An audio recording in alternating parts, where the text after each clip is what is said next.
can feel it rising, bound to the earth, but we could ascend, yeah. I'm realizing I feel both feet lift off the ground. I can levitate with every truth that believes. I close my eyes and levitate.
True stories.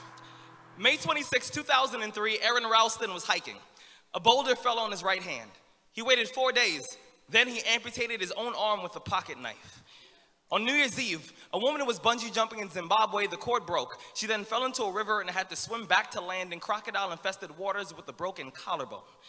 Claire Champlin was smashed in the face by a 5-pound watermelon being propelled by a slingshot. Matthew Brobus was hit by a javelin. David Striegel was punched in the mouth by a kangaroo. The most amazing part of these stories is when asked about the experience, they all smiled, shrugged, and said, I guess things could have been worse. So go ahead. Tell me that you're having a bad day. Tell me about the traffic. Tell me about your boss. Tell me about the job you've been trying to quit for the past 4 years. Tell me the morning is a townhouse burning to the ground. Tell me the snooze button is a fire extinguisher. Tell me the alarm clock stole the keys to your smile, drove it into 7 a.m. and the crash totaled your happiness. Tell me how blessed are we to have tragedy so small it can fit on the tips of our tongues. You see, when Evan lost his legs, he was speechless. When my cousin was assaulted, she didn't speak for 48 hours. When my uncle was murdered, we had to send out a search party to find my father's voice. Most people have no idea that tragedy and silence have the exact same address. When your day is a museum of disappointments hanging from events that were outside of your control. When you find yourself flailing in an ocean of why is this happening to me? When it feels like your guardian angel put in his 2-week notice 2 months ago and just decided not to tell you. When it feels like God is a babysitter that's always on the phone. When you get punched in the esophagus by a fistful of life. Remember that every year 2 million people die of dehydration. So it doesn't matter if the glass is half full or half empty. There's water in the cup. Stop complaining. You see, muscle is created by repeatedly lifting things that have been designed to weigh us down. So when your shoulders feel heavy, stand up straight, lift your chin. Hell, call it exercise. Remember that life is a gym membership with a really complicated cancellation policy. Remember that you will survive. Remember, things could be worse. Remember, we are never, ever given anything that we can't handle. When the world crumbles around you, you have to look at the wreckage and then build a new one out of all the pieces that are still here. Remember, you are still here. The human heart beats approximately 4,000 times per hour, and each pulse, each throb, each palpitation is a trophy engraved with the words, "You are still alive." You are still alive. Act like it.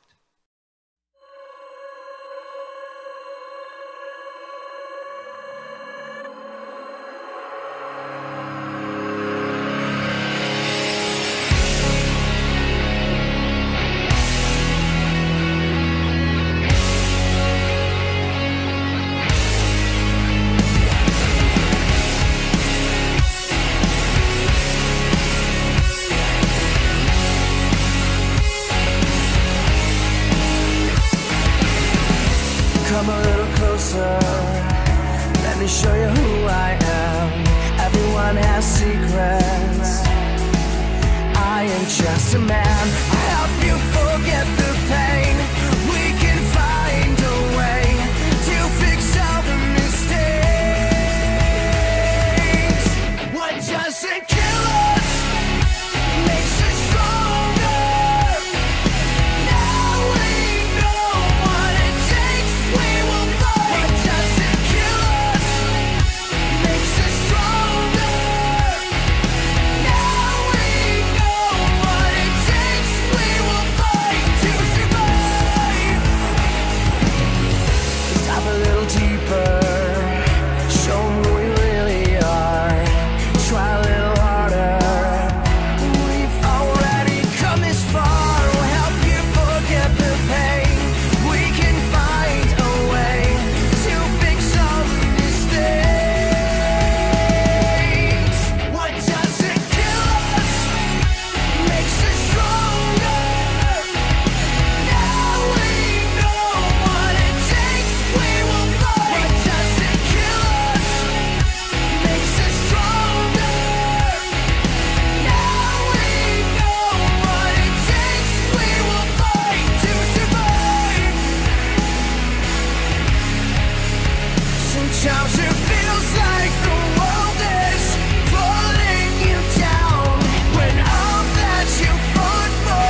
the wisest person I ever met in my life, a third grade dropout.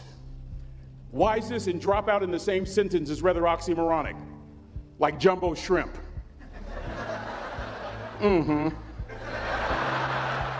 Like fun run, ain't nothing fun about it. Like Microsoft Works, y'all don't hear me. I used to say like country music, but I've lived in Texas so long, I love country music now. I hunt, I fish, I have cowboy boots and y'all, I'm a black neck redneck. Do you hear what I'm saying to you? No longer oxymoronic for me to say country music. And it's not oxymoronic for me to say third grade and dropout. That third grade dropout, the wisest person I ever met in my life, who taught me to combine knowledge and wisdom to make an impact, was my father. A simple cook. Wisest man I ever met in my life. Just a simple cook. Left school in the third grade to help out on the family farm, but just because he left school doesn't mean his education stopped. Mark Twain once said, "I've never allowed my schooling to get in the way of my education." My father taught himself how to read, taught himself how to write, decided in the midst of Jim Crowism, as America was breathing the last gasp of the Civil War, my father decided he was going to stand and be a man. Not a black man, not a brown man, not a white man, but a man. He literally challenged himself to be the best that he could all the days of his life. I have 4 degrees. My brother is a judge. We're not the smartest ones in our family. It's a third grade dropout daddy. A third grade dropout daddy who was quoting Michelangelo, saying to us, "Boys, I won't have a problem if you aim high and miss, but I'm gonna have a real issue if you aim low and hit." A country mother quoting Henry Ford, saying, "If you think you can or if you think you can't, you're right." I learned that from a third grade drop. Simple lessons. Lessons like these. Son, you'd rather be an hour early than a minute late. We never knew what time it was at my house because the clocks were always ahead. My mother said for nearly 30 years my father left the house at 3:45 in the morning. One day she asked him, "Why, Daddy?" He said, "Maybe one of my boys will catch me in the act of excellence. I want to share 2 things with you." Aristotle said, "You are what you repeatedly do." Therefore, excellence ought to be a habit, not an act. Don't ever forget that. I know you're tough, but always remember to be kind. Always. Don't ever forget that. Never embarrass mama. Yeah. If mama ain't happy, ain't nobody happy. If daddy ain't happy, don't nobody care. But you know, I'm trying to tell you. Next lesson. Lesson from a cook over there in the galley. Son, make sure your servant's towel is bigger than your ego. Ego is the anesthesia that deadens the pain of stupidity. Y'all might have a relative in mind you want to send that to. Let me say it again. Ego is the anesthesia that deadens the pain of stupidity. Pride is the burden of a foolish person. John Wooden coached basketball at UCLA for a living, but his calling was to impact people. And with all those national championships, guess what he was found doing in the middle of the week? Going into the cupboard, grabbing a broom, and sweeping his own gym floor. You want to make an impact? Find your broom. Every day of your life, you find your broom. You grow your influence that way. That way you're attracting people so that you can impact them. Final lesson. Son, if you're gonna do a job, do it right. I've always been told how average I can be. Always been criticized about being average. But I want to tell you something. I stand here before you, before all of these people, not listening to those words, but telling myself every single day to shoot for the stars, to be the best that I can be. Good enough isn't good enough if it can be better, and better isn't good enough if it can be best. Let me close with a very personal story that I think will bring all this into focus. Wisdom will come to you in the unlikeliest of sources, a lot of times through failure. When you hit rock bottom, remember this. While you're struggling, rock bottom can also be a great foundation on which to build and on which to grow. I'm not worried that you'll be successful. I'm worried that you won't fail from time to time. The person that gets up off the canvas and keeps growing, that's the person that will continue to grow their influence. Back in the 70s, to help me make this point, let me introduce you to someone. I met the finest woman I'd ever met in my life. Back in my day, we'd have called her a brick house. This woman was the finest woman I'd ever seen in my life. There's just one little problem. Back then, ladies didn't like big old linemen. The Blind Side hadn't come out yet. They like quarterbacks and running backs. We're at this dance, and I find out her name is Trina Williams from Lompoc, California. And we're all dancing, and we're just excited. And I decide in the middle of dancing with her that I would ask her for her phone number. Trina was the first one. Trina was the only woman in college who gave me her real telephone number. The next day, we walked to Baskin & Robbins ice cream parlor. My friends couldn't believe it. This has been 40 years ago, and my friends still can't believe it. We go on a second date, and a third date, and a fourth date. We drive from Chico to Vallejo so that she could meet my parents. My father meets her. My daddy, my hero, he meets her, pulls me to the side and says, "Is she psycho?" But anyway, we go together for a year, 2 years, 3 years, 4 years. By now, Trina's a senior in college. I'm still a freshman, but I'm working some things out. I'm so glad I graduated in 4 terms. Nixon, Ford, Carter, Reagan. So now it's time to propose. So I talked to her girlfriends, and it's California, it's in the 70s, so it has to be outside. You have to have a candle, and you have to have, some chocolate. Listen, I'm from the hood. I had a bottle of Boone's Farm wine. That's what I had. She said yes. That was the key. I married the most beautiful woman I'd ever seen in my life. Y'all ever been to a wedding, and even before the wedding starts, you hear this? How in the world? And it was coming from my side of the family.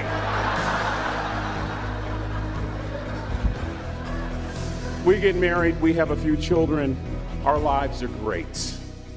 One day, Trina finds a lump in her left breast. Breast cancer.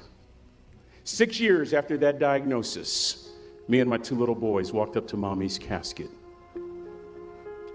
And for 2 years, my heart didn't beat. If it wasn't for my faith in God, I wouldn't be standing here today. If it wasn't for those 2 little boys, there would have been no reason for which to go on. I was completely lost. That was rock bottom. You know what sustained me? The wisdom of a 3rd grade dropout. The wisdom of a simple cook. We're at the casket. I'd never seen my dad cry. But this time I saw my dad cry. That was his daughter. Trina was his daughter, not his daughter-in-law. And I'm right behind my father, about to see her for the last time on this earth. And my father shared 3 words with me that changed my life right there at the casket. It would be the last lesson he would ever teach me. He said, "Son, just stand. You keep standing. You keep standing, no matter how rough the sea, you keep standing." And I'm not talking about just water. You keep standing. No matter what, you don't give up. And as clearly as I'm talking to you today, these were some of her last words to me. She looked me in the eye and she said, "It doesn't matter to me any longer how long I live. What matters to me most is how I live." I ask y'all one question, a question that I was asked all my life by a 3rd grade dropout. How you living? How you living? Every day, ask yourself that question, how you living? Here's what a cook would suggest you to live this way. That you would not judge, that you would show up early, that you'd be kind, that you'd make sure that that servant's towel is huge and used, that if you're gonna do something, you do it the right way. That cook would tell you this, that it's never wrong to do the right thing, that how you do anything is how you do everything. And in that way, you will grow your influence to make an impact. In that way, you will honor all those who have gone before you, who have invested in you. Look in those unlikeliest places for wisdom. Enhance your life every day by seeking that wisdom and asking yourself every night, how am I living? May God richly bless y'all. Thank you for having me.